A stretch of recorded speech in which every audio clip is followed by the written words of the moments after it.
بچہ کچھ بھی نہیں ہوتا، اس کو بنانے والا اللہ ہوتا ہے یا زمین پر والدین ہوتے ہیں جو اس کے مستقبل کی فکر کرتے ہیں اور اپنا سب کچھ جمع پونجی اس کے مستقبل کے لیے لٹا دیتے ہیں کہ یہ میرا بچہ ایسا بنے جو میں نہیں بن سکا اپنی زندگی میں، یہ اس مقام پر جائے جس مقام پر میں اپنی زندگی میں نہیں جا سکا۔ اس لیے اولاد کی طرف متوجہ رہنا یہ والدین کا فرض ہے، اور اولاد کا والدین کی خدمت ان کے بڑھاپے میں اور جب وہ برسر روزگار ہو جائے تو پھر اس پر فرض ہے کہ وہ اپنے والدین کی اس طرح خدمت کرے کہ اپنی جان سے بھی بڑھ کر جو ہے اپنے والدین کی خدمت کرے۔ اگر وہ اس طرح اس دنیا سے گیا تو کامیاب گیا ہے، اور اگر اس کے والدین کسی سطح پر بھی اس سے ناراض گئے ہیں، میں خدا کی قسم اٹھاتا ہوں کہ اللہ کبھی بھی راضی نہیں ہوگا اس سے، رسول کبھی بھی راضی نہیں ہوں گے اس سے۔ رسول اللہ صلی اللہ علیہ وآلہ وسلم نے ہر حال میں اپنے والدین کی خدمت کا حکم ارشاد فرمایا، اور آپ نے ارشاد فرمایا تو ایک صحابی نے کہا کہ اگر والدین جو ہے وہ مشرک ہوں تو تب بھی، آپ نے فرمایا ہاں اگر وہ شرک بھی کرتے ہوں تو تب بھی ان کی خدمت کرو۔ صرف ایک بات کا فرمایا کہ اگر وہ تمہیں حکم دیں کہ بت خانے مجھے لے کے جاؤ، وہ کام نہیں آپ نے کرنا، وہ خود جاتے ہیں تو چلے جائیں، لیکن کہیں کہ واپسی مجھے لینا ہے آپ نے، تو آپ کا فرض ہے کہ واپسی جو ہے وہ اپنے گھر میں اپنے والدین کو، والد کو یا والدہ کو لے کے آئیں۔ اس حد تک حکم ہے۔ اس لیے یہ جو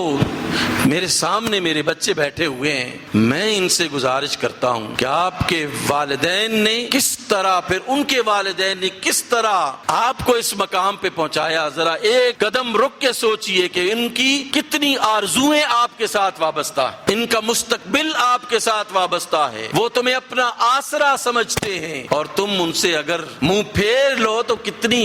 مشکل صورتحال ہوگی ان والدین کے لیے، ان پر کے دلوں پر کیا گزرے گی کہ آپ جو ہے وہ ان کو یوں ہی چھوڑ کر چلے جائیں۔ یہ وہ رشتے ہیں جو اللہ نے آپ کے لیے بنائے ہیں، اور آپ اس دنیا میں موجود نہیں تھے تو تب بھی یہ رشتے قائم تھے آپ کے، اور آپ اس دنیا سے چلے جائیں گے تو تب بھی یہ رشتے قائم رہیں گے۔ والدین کا رشتہ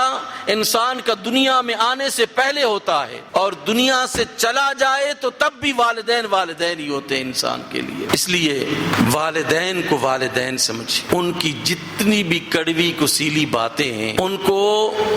اپنے مستقبل کا ایک بہت بڑا اثاثہ سمجھیں۔ ایک وقت وہ ہوتا ہے کہ آپ گھر لیٹ آتے ہیں، آپ کے والدین آپ کو سخت الفاظ کے ساتھ بلاتے ہیں، بعض اوقات نہایت سخت کرتے ہیں، لیکن آپ اس کو محسوس مت کیجئے، اس کو اپنے لیے اثاثہ سمجھیے۔ والدین کی سختی کو، والدین کا برا بھلا کہنے کو تمہارے مستقبل کا بہترین اثاثہ ہے۔ یہ ایک وقت آئے گا جب آپ کو کوئی کہنے والا نہیں ہوگا،